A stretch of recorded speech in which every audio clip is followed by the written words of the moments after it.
హైదరాబాద్ లో జరగబోయే మనీ మంత్ర money manifestation classes కి ఇప్పుడే కాల్ చేసి రిజిస్టర్ అవ్వండి.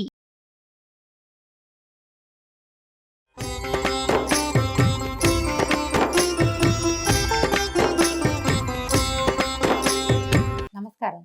విష్ణు పురాణం 26వ భాగంలోకి వచ్చాం. ఉషాపరిణయ గాథని ముందు భాగంలో తెలుసుకున్నామండి. అయితే ఇప్పుడు పౌండ్రక వాసుదేవుడి కథ చెప్పుకుందాం. కాశీపురాధీశుడి పేరు పౌండ్రక వాసుదేవుడు. ఈ వాసుదేవుడు పేరు ఎప్పుడైతే తనకి పెట్టబడిందో తను కృష్ణుడితో సమానమని అతను భావించేవాడు. తనకి సాటి ఏ రాజు లేడనే లాంటి ఒక గర్వం ఉండేదట అతనికి. తన పేరు తగినట్టు వాసుదేవ నామధేయానికి పైగా ఏమిటంటే పరవాసుదేవ తత్వం ఒకటి ఉంది, భగవత్ తత్వం. విష్ణుమూర్తిని వాసుదేవుడు అంటే కృష్ణుడనే చెప్పుకోవడానికి వీల్లేదు. దాని పేరే అది. అంటే ప్రపంచంలో ఉన్న ప్రతి ప్రాణిని రక్షించగలిగిన వాడు వాసుదేవుడు అంటే. ఆ వాసుదేవుడు నామధేయం ఉండటం వల్ల ఎట్లా పరవాసుదేవ తత్వంలో శంఖచక్ర గదాధరుడుగా ఆయన గదాధారిగా ఉంటాడో అలాగా తను కూడా శంఖచక్రాలు కల్పించుకుని పరిపాలన చేస్తూ ఉండేవాడట. అతని లక్షణాలు చూసి చుట్టుపక్కల రాజులంతా హేళనగా మాట్లాడుకునేవాళ్ళు. కానీ వీడికి ఏమనిపించింది, వీడేం కృష్ణుడురా అలా మాట్లాడేవాళ్ళు. ఇప్పుడేమిటి కృష్ణుడు ఎక్కువ నేను తక్కువ? కృష్ణుడు కూడా నాలాగానే మానవ గర్భంలో జన్మించాడు కదా. అందుకని కృష్ణుడి మీద ఒక పగ కలిగింది. ఇప్పుడు ఇదండి, దీనికి ఒక ప్రత్యేకమైన విషయం చెప్పుకోవాలి మనం. కలి సమీపానికి వచ్చేసేసరికల్లా కలిపురుష లక్షణం ఏంటంటే భగవంతుని మీద పగే కలిపురుష లక్షణం. సర్వసమృద్ధి కలిగినటువంటి ప్రపంచాన్ని ఎవరు నిర్మించారో అతనిని ధిక్కరించటమే కలి యొక్క లక్షణం. ఈ కలికి ముందు భాగాల్లో ఉన్న వ్యక్తుల్లో కూడా ఇలాంటి లక్షణాలు కొన్ని కనపడ్డాయి. అయితే ఎక్కువ మంది లేరు. అలాంటి వాళ్ళు ప్రత్యేకంగా పేర్లతోటి చెప్పదగిన వాళ్ళు మాత్రమే ఉన్నారనమాట. వాళ్ళలో శ్రీకృష్ణుడికి సంబంధించిన వాళ్ళు, భగవంతునితో కలిసి జన్మించిన వాళ్ళు, ఆ కాలంలో జన్మించిన వాళ్ళు, సమకాలీనులు కూడా కొంతమంది ఉన్నారు. కృష్ణుడిని ధిక్కరించిన వాళ్ళు, ప్రశ్నించిన వాళ్ళు ఉన్నారు కదా. మన మహాభారతంలో, భాగవతంలో ఆ కథలు చెప్పుకుంటాం. ఇప్పుడు ఇంతకుముందు కూడా మనం చూసాం కొన్ని కథలు. ఈ పౌండ్రక వాసుదేవుడికి కృష్ణుడి మీదే పగ. అయితే అన్ని విధాలా తమకి వసుడై ఉండాలని చెప్పవలసిన మాటలు చెప్పి ఒక దూతని కృష్ణుడి దగ్గరికి పంపించాడు. ఏంటి, నువ్వు నీ గొప్ప ఏం లేదు, నువ్వు ఇంకా శంఖాన్ని చక్రాన్ని పిలిస్తే వస్తాయి, చక్రాన్ని పిలవాలి నువ్వు, నా దగ్గర అవి రెడీగా ఉన్నాయి అని ఇలాంటి కొన్ని మాటలు చెప్పి నువ్వు నాకు వసుడుగా ఉండు అని ఉత్తరం రాయించి పంపించాడు. ఆ దూత వచ్చి, ఇది చూడండి, నందనందన శంఖచక్రాలు, గదా, ఖడ్గాలు, కౌస్తుభము, పీతాంబరము కలిగి ఉన్న వాసుదేవుడిని నేను అవన్నీ కలిగే ఉంటాను. నేను నా పేరుతో నువ్వు ఉండడానికి వీల్లేదు కాబట్టి వాటిని విడిచి నన్ను అనుకరించే బుద్ధి కలిగి ప్రవర్తిస్తూ ఉండు. కాదంటావా, ఈశ్వరాదులు తోడుగా వచ్చిన దారుణ రణంలో నిన్ను తెగనేసి ఆ చిహ్నాలన్నీ ఎగిరిపోయేటట్టు చేస్తాను అని మా రాజు కాశీపతి పౌండ్రక వాసుదేవుడు అనే పేరు వాడు నీకు చెప్పవలసిందనగా వచ్చి చెప్పాను, ఏమంటావు అని ఒక దూతతోటి ఈ వాక్యాలు చెప్పించాడు. పౌండ్రక వాసుదేవుడు అనే నేను, నాకు ఇవన్నీ ఉన్నాయి, ఇవన్నీ నావి, నువ్వు నన్ను అనుసరిస్తున్నావు, నువ్వు నన్ను అనుకరించద్దు, నన్ను మాకరి చేయొద్దు అన్నట్టుగా చెప్పాడు. చెప్పేసరికల్లా కృష్ణుడు ఏమన్నాడంటే, అలాగే ఏదో దారుణ రణం చేస్తామంటున్నారు కదా, అదేమిటో చేసి చూసి ప్రాణాలు విడవలసి వచ్చాననుకో, ఒకవేళ నేను దొరికిపోయాను అనుకో, నేను ఓడిపోయాను అనుకో, అప్పుడే ఈ చిహ్నాలు విడిచేస్తా, అప్పుడే నేను ఈ పసుపచ్చటి బట్ట కట్టుకోవటం మానేస్తాను, ఈ మకర కుండలాదులు అవి ధరించడం మానేస్తా, ఈ శంఖం చక్రం కూడా అప్పుడే విడిచిపెడతాను, కౌస్తుభమణిని కూడా నేను ధరించను, అప్పుడే మానేస్తా. యుద్ధం అన్నారు కదా, ఏదో దారుణ రణం, దానికి రండి, ఆ సంగతి చూస్తానన్నాడు. అనేసరికల్లా వెతకపోయిన తీగ కాళ్ళకి తగిలినట్టుగా మీ రాజు సమాచారం నేనే చూడాలనుకుంటాను, ఏదో కారణం ఉండాలి, పోట్లాడికి ఒట్టి పుణ్యానికి ఎట్లా యుద్ధం చేస్తాము, కారణం ఉండాలి. తను ఎటాగో ముందుకొచ్చాడు, ఉత్తరం కూడా పంపించి దూతను పంపాడు కాబట్టి తప్పకుండా ఎదిరించాల్సిందే, పోయి చెప్పు, ఎల్లుండి వచ్చి ఏం చెయ్యాలో నేను ఈ సంగతి అది చేస్తానన్నాడు. కృష్ణుడి మాటలు విని ఆ దూత వెళ్ళి తన రాజుకి కృష్ణుడు ఏం చెప్పాడో, శ్రీకృష్ణుడు ఇట్లా ఇట్లా చెప్పాడని చెప్పాక కృష్ణుడు, బలభద్రుడు, సాత్యకి ప్రముఖ యాదవ వీరులను ద్వారకకు కాపర్లుగా ఉంచి చక్రాధ్యాయుధపాణి అయి గరుడ వాహనుడై కాశీనగరానికి వెళ్ళాడట. లోకభీకరమైన పాంచజన్యాన్ని పూరించాడు. ఆ శబ్దం వింటే సగం మంది ప్రాణాలు వదిలిపెడతారట. ఆ ధ్వని విని పౌండ్రుడు తన సైనిక భటులను కృష్ణునిపైకి పంపగా కృష్ణుని మీద వివిధాయుధాలు ప్రయోగం చేశారట. కృష్ణుడు రోషభీషణాకారుడై తన ఆయుధాలను సముచితాస్త్ర ప్రయోగంతో ఎగరగొట్టే ఆయుధాలన్నింటినీ పౌండ్రుని సైనికుల్ని తెగ నరికేశాడట. తన సేన సర్వనాశనమైందని తెలిసి పౌండ్రక వాసుదేవుడు కోపించి రథారూఢుడై రణరంగానికి వచ్చాడు. అచ్చంగా వేషమంతా వాసుదేవుని వేషమే. వాణిని చూసి చిరునవ్వు మోముతో కృష్ణుడు ఇట్లా అన్నాడట, దూత చేత నాకు వార్త పంపావు కదా, ఆ పని ఏదో నెరవేర్చడానికే వచ్చాను, నీళ్ళు అని చక్ర ఆయుధాన్ని ప్రయోగించాడట. అంతే, ఎండుపుల్ల అగ్గిమంటకి ఆహుతైనట్టుగా పౌండ్రక వాసుదేవుడు కృష్ణుడి చక్రానికి బలైపోయాడు. పైనున్న దేవతలు పరమానందంతో కృష్ణుని స్తుతి చేశారు. తర్వాత కృష్ణుడు ద్వారకకు రాగా పౌండ్రకుని కుమారుడు కృష్ణునిపై పగబట్టి అది తీర్చుకోవాలని శివుని గురించి 12 ఏళ్ళు తపస్సు చేశాడట ఘోరంగా. శివుని వల్ల ఒక శక్తిని వరంగా పొంది దాన్ని ద్వారకకి వచ్చి ప్రయోగించాడు. కృష్ణుడు అది తెలిసి చక్రాన్ని విడువగా అది పౌండ్రకుని కొడుకుని వాడు ప్రయోగించిన శక్తిని ముక్కలు చెక్కలు చేసేసిందట. ఇలాగా కృష్ణుడు చేసినటువంటి పనులు అతిమానుషములు. అలాగే బలభద్రుడు చేసిన పనులు కూడా వర్ణనాతీతాలైన కార్యక్రమాలు చేశాడు. దుష్ట శిక్షణ, శిష్ట రక్షణ, ధర్మ సంస్థాపన లక్ష్యంగా ఇలపై అవతరించి ఆ విష్ణువు చేసిందంతా ధార్మికమే. ఆత్మబంధువైనా సరే అధర్మ మార్గాన ప్రవర్తించాడంటే వానిని సమూలంగా నాశనం చేసిన ధర్మమూర్తి శ్రీకృష్ణుడు. దేవాదులకు కూడా ఆశ్చర్యుని ఆనందాన్ని కలిగించే పనులెన్నో చేశాడు. దుష్ట శిక్షణ చేసి భూభారం తీర్చటమే లక్ష్యంగా నారాయణుడు ద్వాపర యుగాంతంలో కృష్ణునిగా యదువంశంలో జన్మించాడు. పాండవులకు కౌరవులకు ఆస్తి పంపకం నెపంతో కలహం కలిగించి ఉభయ పక్షాలని యుద్ధానికి సిద్ధం చేశాడు. ఇరు వర్గాలకి తోడుగా ఇలపై గల రాజులు ఎందరో వచ్చారు. మొత్తం అంతా 18 అక్షౌహిణుల బలగం. తన పర అనే భేదం లేనివాడే అర్జునునికి రథసారథి అయి 18 దినాలు పోరు ఘోరంగా జరిగేటట్టు చేశాడు. సర్వనాశనం కూడా అయ్యింది. అలాగే యాదవులను చూస్తూ పరస్పరం వైరం కలిగించి వాళ్లలో వారు కొట్టుకు చచ్చేటట్టుగా చేశాడు. చివరికి తన అన్న బలరాముడు పరమపదానానికి వెళ్ళిపోయారు. అలా చెప్పగా మైత్రేయుడు మహాత్మా, ఆపదల్లో ఉన్నవారిని ఆదుకునే కృష్ణుడు తన వంశీయులకే కలహాన్ని పుట్టించి చంపటమేమిటి? బలరామ పద్ధతి ఏది? ఆయన ఎలా వెళ్ళాడు? ఎక్కడికైనా పరమపదానికి ఎలా వెళ్ళాడు? అది ఏదో వివరించమని కోరుతూ ఉంటే పరాశరుడు ఇట్లా చెప్పాడట. ఇది మౌసల పర్వం అండి, మహాభారతంలో మౌసల పర్వం. ఈ మౌసల పర్వం గురించి ఒక వీడియో కూడా చేశాం, మన ఛానల్లో ఉంది, చూడండి. అది ప్రత్యేకంగా కనపడుతుంది. కృష్ణ అవతారం సమాప్తి ఎలా జరిగింది అనేది మౌసల పర్వంలోనే కనిపిస్తుంది. అది ఇక్కడ చెప్పబడింది. యాదవులు ఇంద్రాదులకు కూడా తేరి చూడరాని బలపరాక్రమాలతో మితిమీరి ప్రవర్తించడం చూసి కృష్ణుడు ఇట్లా అనుకున్నాడట, వీళ్ళని అంతమొందిస్తే గానీ భూభారం తీరదు, ఆ పని చేయవలసిందే అనుకుంటూ ఉండగా దూర్వాసుడు కృష్ణ దర్శనం చేయాలని ద్వారకకి వచ్చి ద్వారం దగ్గర నిలబడి తన రాక కృష్ణుడికి చెప్పవలసిందని అక్కడున్న యాదవ కుమారులతో చెప్పారట. వీళ్ళు ఈ పని చేయకుండా దైవ నిర్ణయం వల్ల కృష్ణుని మనవడైనటువంటి సాంబుడికి గర్భవతి వేషం వేసి దూర్వాసుని ముందు వద్దకు తీసుకొచ్చి, అయ్యా దీనికి కొడుకు ఎప్పుడు పుడతాడు అని అడిగారట. అడగంగానే అసలు విషయం గ్రహించినటువంటి దూర్వాస మహాముని కోపం ప్రకటించే చూపుతో చూసి, దీనికి కొడుకు పుట్టడు, ఇనపరోకలి దీని కడుపులోంచి వస్తుంది, వెంటనే యుద్ధం ఆరంభం అవుతుంది, దానివల్ల ఘోర యుద్ధం జరుగుతుంది, యదువంశమంతా నశిస్తుంది, నా మాట బ్రహ్మ కూడా నా మాటని తప్పించలేడు, వీడు ఆడది కాదు, ఇది గర్భవతి వేషం, పొండి మూర్ఖులారా, మీరు మూర్ఖులు, చావడానికే పుట్టారు మీరని వెళ్ళిపోయాడు. ఆ యాదవ కుమారులు భయభ్రాంతులై కృష్ణుని వద్దకు వెళ్ళి జరిగింది చెప్పారు. ముని శాపానికి ఎదురీత చేయగలడు, కానీ చేయడానికి ఇచ్చగించలేదు కృష్ణుడు. చేయగలడు ఆయన, కానీ ఇదేమిటి, యదువంశ నాశనం ఎలాగూ తప్పదు, వీళ్ళు శాపగ్రస్తులు వీళ్ళు. కాబట్టి ఈ సమయంలోనే వీళ్ళు మదంతో కురుక్షేత్రంలో గెలిచిన వాళ్ళం మేమన్న ధోరణితోటి ప్రవర్తించటాన్ని దాన్ని చూసి కృష్ణుడు ఈ నిర్ణయాన్ని తీసుకున్నాడు. అందుకని ఏమన్నాడు, కొత్తగా వింటున్నట్టుగా ఆశ్చర్యపోయాడు, ఏమీ తెలియనట్టు ఉండిపోయాడు. తర్వాత పౌరులు బంధువులు వచ్చి పరి విధాలుగా ప్రార్థించిన మాట్లాడకుండా ఉండిపోయాడట. కొద్ది రోజుల్లో సాంబుని కడుపులోంచి దూర్వాసుని కోపానికి శాపమన అన్నట్టుగా కడుపు చీల్చుకుని ఒక ఇనప రోకలి బయటకు వచ్చిందట. దాన్ని వీళ్ళు ఏం చేశారు, ఉగ్రసేనుడి దగ్గరికి తీసుకెళ్లారట యాదవ కుమారులు. ఆయన మాత్రం ఏం చేస్తాడు, బాగా ఆలోచించి అందరిలాగా విచారించి కాసేపు అయ్యాక చెప్పాడు, దీన్ని సానబట్టండి, ఆ రజను ఏదైతే పొడుస్తుందో సముద్ర జలాల్లో కలిపేసేయండి, అప్పుడు ప్రమాదం ఉండదన్నారు.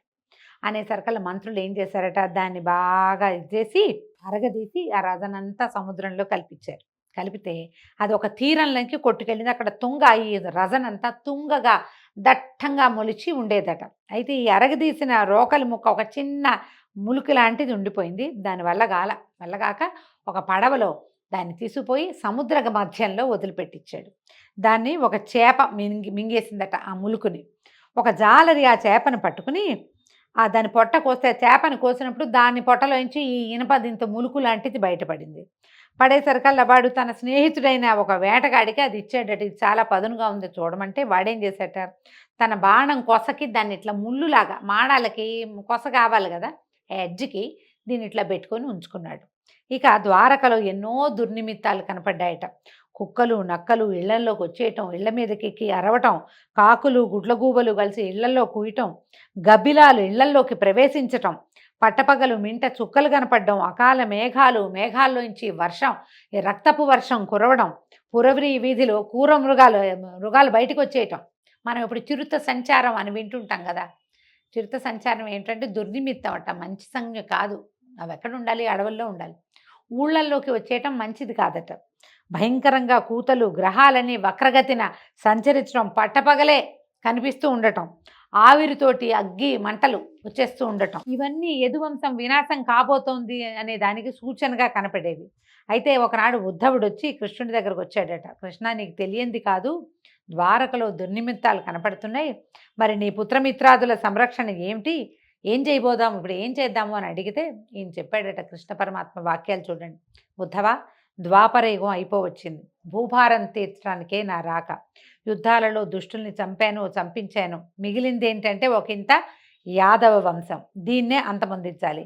చేజేతులా నేనది చేయటం లోకధర్మానికి విరుద్ధమని తంత్రం వేశాను. అదే మునిశాపం.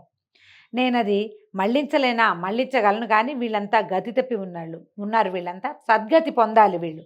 అందుకని ఇక నీ మాట ఏంటంటే, నువ్వు నన్ను మనసులో ధ్యానిస్తూ ఉండు, నీకు ముక్తిని కలిగిస్తాను. నేను కూడా ఈ మానవ రూపాన్ని విడిచి దివ్యపదానికి వెళ్ళిపోతాను. తర్వాత ఈ ద్వారక సముద్ర జలాల్లో కలిసిపోతుంది. ఈ వాక్యాలు పరమ రహస్యాలు మనసులో పెట్టుకో, వెళ్ళు. నువ్వు మాత్రం నా నామధ్యానం చేసుకుంటూ ఉండని ఉద్ధవుడిని పంపేశాడు. ఉద్ధవుడు ఏం చేశాడట, గంధమాదన పర్వతానికి వెళ్ళి బదరికాశ్రమంలో నరనారాయణులు ఏ స్థానంలో తపస్సు చేశారో అక్కడే తపస్సు చేసుకోవటం మొదలుపెట్టాడట. ఒకనాడు దేవదూత అమరావతి నుంచి కృష్ణుని దర్శనానికి వచ్చి ఇంద్రుడి మాటగా ఏకాంతంలో చెప్పాడట, దేవా, నువ్వు మహాత్ముడివి, భూభారాన్ని తీర్చడానికి మానవుడిపై ఇల మీద జన్మించావు. తర్వాత వాళ్ళకి మానవులకి కలహాలు కలిగించి యుద్ధాలు మహోద్ధతంగా చేసావు. ఆడవాళ్ళు తప్ప మగ పురుగులు లేకుండా చేసేసావు. ఇక మిగిలిన వాళ్ళు మీ యాదవులు, వీళ్ళను కూడా అంతమొందించి ఇక నువ్వు పరమపదానికి చేరవలసిందిగా కోరుతున్నాను. కాలగమనాన్ని లెక్కించాలి. నువ్వు 100 ఏళ్లకి మించి భూమి మీద ఉండటం భావ్యమా అంటే 100 ఏళ్ళు లేవు కృష్ణుడికి అని చెప్తోందండి పురాణం. కొంచెము మన మహాభారతం లెక్కల ప్రకారం కాస్త అటు ఇటుగా లెక్క పెడితే ఒక 130 సంవత్సరాలు అలా ఉన్నట్టు కనిపిస్తుంది. మరి ఈయన 100 ఏళ్లకి మించి ఉండద్దు అని ఈ విష్ణు పురాణంలో చెప్పబడింది. ఇట్లా ఈ మాటలు వినిపించిన ఆ దూతను చూసి ఇంకా 7 రోజుల్లో యాదవ వంశనాశనం అవుతుంది, అది కాగానే పరమపదానికి చేరిపోతానని ఇంద్రుడికి చెప్పు అని దూతని పంపేసి వాడిపోయి ఇంద్రుడికి తెలియజేశాడట. తర్వాత యాదవులు విష్ణుమాయా ప్రేరితులై ప్రభాస తీర్థంలో స్నానం చేసి మహోత్సవం పేరుతోటి మద్యం తాగి మత్తెక్కి మాటకి మాట మీరి బాహాబాహి కచాకచి ముష్టాముష్టి పోరాడటమే కాకుండా అస్త్రశస్త్ర ప్రయోగం చేసి దానితో చాలక కత్తులతో పోరాడుకుని అది సరిపోక సముద్రం ఒడ్డున ఉన్న తుంగ తీసి దాంతో బాదుకోవటమే కృష్ణ మాయ వల్లే ఇది జరిగిందట. ఒక్కొక్క తుంగ కర్ర దెబ్బ ఎంత దెబ్బ తగులుతండి, ఇంతంత బాణాలకి ఎదుర్కొని యుద్ధం చేయగలిగిన వాళ్ళకి మహాబలవంతులు యాదవులు, వాళ్ళకి ఏం అవ్వకూడదు. కానీ ఆ తుంగ ఎలా ఉందంటే వజ్రాఘాతంలాగా తగిలిందట ఒక్కొక్క దాని దెబ్బ. అందరూ ఒకళ్ళ తర్వాత ఒకళ్ళు మరణించారు. శంఖచక్ర గదా శార్గాలు కృష్ణునికి ప్రదక్షిణంగా తిరిగి వైకుంఠానికి వెళ్ళిపోయాయి. తర్వాత కృష్ణుడు అన్నతోటి రథం ఎక్కాడట. దారుకుడు అల్లనల్లన రథం నడిపించి సముద్ర తీరానికి చేర్చాడు. బలరాముడు ఒకించుకు అలసినట్లు అనిపించి ఓ చెట్టు కిందకి కూర్చున్నాడట. చెట్టు కింద కూర్చుని అలా అలసటగా ఉందని కళ్ళు మూసుకున్నాడు. అంతే, అంతలో ఆయన ముఖం నుంచి శేషుడు నిజస్వరూపంతో అవతరించి సముద్ర జలాల్లోకి ప్రవేశించాడు. సముద్రుడు సముచిత రీతిని ఉపచారం చేశాడు. వాసుకి మొదలైన నాగపతులు వచ్చి స్వాగతం పలికారు. శేషుడు వారందరినీ ఆదరంతో చూసి వారితో కలిసి అమరలోకానికి వెళ్ళిపోయాడు. అప్పుడు కృష్ణుడు దారుకుణ్ణి చూసి, దారుక, నువ్వు ఇక ద్వారకకి వెళ్ళు, నేను మరి నగర ప్రవేశం చెయ్యను, పైలోకానికి నేను వెళ్ళిపోతాను. నువ్వు వెళ్ళి ఉగ్రసేనుడు ఇంకా ఉన్నవాళ్ళు అక్కడ ఎవరుంటే వాళ్ళు వినేలాగా చెప్పమన్నాడు. ఉగ్రసేనుడు వృద్ధుడే, వసుదేవుడు వృద్ధుడే అండి, వాళ్ళంతా పెద్దవాళ్ళు అయిపోయారు, యువకులంతా చనిపోయారు. ఇప్పుడు ఉగ్రసేనుడు, స్త్రీలు, ఇంకా బాలురు కొంతమంది మిగిలారు, చిన్నపిల్లలు వాళ్ళందరూ వినేలాగా యాదవులు కొట్టుకు చావటం, బలభద్రుడి నిష్క్రమణ, నా పరమపద ప్రాప్తి వివరించు, నువ్వు ద్వారకకి వెళ్ళి గనక ఈ విషయం అంతా చెప్తే అర్జునుడు వచ్చి మా స్త్రీలను తీసుకెళ్తాడు. అతను వెళ్ళగానే ద్వారక సముద్రంలో కలిసిపోతుంది. వజ్రధరునితో కలిసి యాదవులకు పరలోక క్రియలు నిర్వర్తించి అప్పుడు పరలోకానికి వెళ్తాడు. ఇక నీవు నాపై ఎంతో భక్తి కలిగిన వాడివి కాబట్టి నీకు పరమపదాన్ని ప్రసాదిస్తున్నాను అని చెప్పి దారుకుడు, ఈ దారుక పేరు మన మాయాబజార్ లాంటి సినిమాల్లో కనపడుతుందండి. ఆయన యొక్క రథసారథి. చివరి వార్త, కృష్ణుడు లేడన్న వార్తని కూడా అర్జునుడికి తెలియచేసింది ఈ దారుకుడే. చివరి వార్త కూడా అతనే చెప్పాడు. ఈయన పునః పదే పదే ప్రణామాలు చేసి దండాలు పెట్టి ద్వారకకి వెళ్ళిపోయాడు. ఈయన ఏం చేశాడట, దారుకుడిని పంపించి కృష్ణుడు ఒక చెట్టు కింద యోగాసన పద్ధతిలో కూర్చున్నాడు. అలా కూర్చున్నాడు. ఒక కాలు మడిచి పొడుగ్గా పడుకున్నాడు. ఓ కాలు మడిచి రెండో మోకాలు మీద వేసుకున్నాడట. ఇలా కొన్ని గాథల్లో చెప్పడుతుంది. కాలు మీద కాలు వేసుకుని ఇట్లా పడుకున్నాడు అని, పాదాలు పొడుగ్గా చాపి ఓ పాదాన్ని రెండో పాదం నిలబడి ఉంటే కనుక వ్యత్యస్త పాద అరవిందుడుగా చెప్తారు కృష్ణ పరమాత్మని. ఆయన నిలబడి ఫ్లూటు అవి వాయించాలంటే రెండు కాళ్ళ మీద ఇట్లా నుంచోకుండా పాదం ఇలా వేసి నుంచుంటాడు. వ్యత్యస్త పాద అరవింద అన్న పాటలు కూడా ఉండేవి. అట్లా నిలబడి ఉన్నవాడు అలాగే పడుకున్నాడు, పాదం మీద పాదం వేసుకున్నాడట. వేసుకుంటే ఇంతలో జడుడనే మ్లేచ్చుడు అక్కడికి వేటకు వచ్చి కృష్ణుని పద్ధతిని చూసి ఆ పాదం ఉన్న దాన్ని ఆ దూరం నుంచి చూసేసరికల్లా ఎర్రటి పాదము, అవి దూరానికి అతనికి ఒక లేడి పొలకువలాగా అనిపించింది అనమాట. ఈ పాదాల్లో ఉన్న రేఖలు అవి దూరానికి అది చెట్ల మధ్య నుంచి ఒక లేడి తాలూకు కన్నుగా అలా కనపడేసరికి మృగమని భావించి భ్రాంతిపడి మీదగా బాణాన్ని ప్రయోగించాడు. ఈయన పడుకునున్నాడు కదా, నిద్రలో మనకు కూడా కొంత వయసు వచ్చాక వేళ్ళు అవి కదులుతాయండి. ఈయనకి బొటన వేలు కాస్త కదులుతోందట. అది మృగం తాలూకు చెవి, ఆ పాదాల్లో కనపడుతున్నటువంటి రేఖలేమో మృగం తాలూకు కన్ను. మృగం అంటే జంతువు అని కాదండి, లేడిని మృగం అంట. అందుకని మృగనయని అంటారు. అంటే పెద్ద పెద్ద లేడి కళ్ళ వంటి కళ్ళు కలిగిన స్త్రీ అని. ఈ లేడే, దాని పేరే మృగం.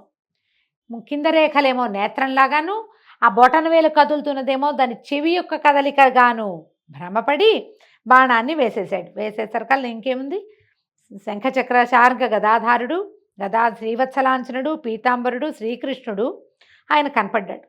కనపడేసరికల్లా భయంతో దుఃఖంతో భగవంతుడిని కొట్టానన్న ఆర్తితో వాడు కదిలిపోయి దుఃఖించాడు. దుఃఖించి ఏం చేశాడు, పాదాల దగ్గర పట్టుకున్నాడట. వంగి వంగి నమస్కరిస్తే వాడి భక్తికి ప్రసన్నుడై పరమపద నివాసాన్ని అనుగ్రహించాడట. వెంటనే దివ్యపురుషులు వచ్చి ఆ కిరాతుడిని తీసుకుపోయాడు.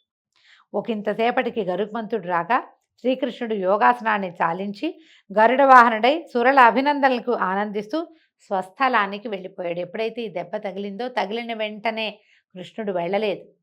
పరిగెత్తుకొచ్చినటువంటి కిరాతుణ్ణి అనుగ్రహించిన తర్వాతే ఆయన పరమపదానికి వెళ్ళాడని విష్ణు పురాణంలో చెప్పబడుతుంది. దారుకుడు నగరంలోకి ప్రవేశించి వసుదేవునకు, ఉగ్రసేనునికి, పౌరులకి అందరికీ చెప్పాడు.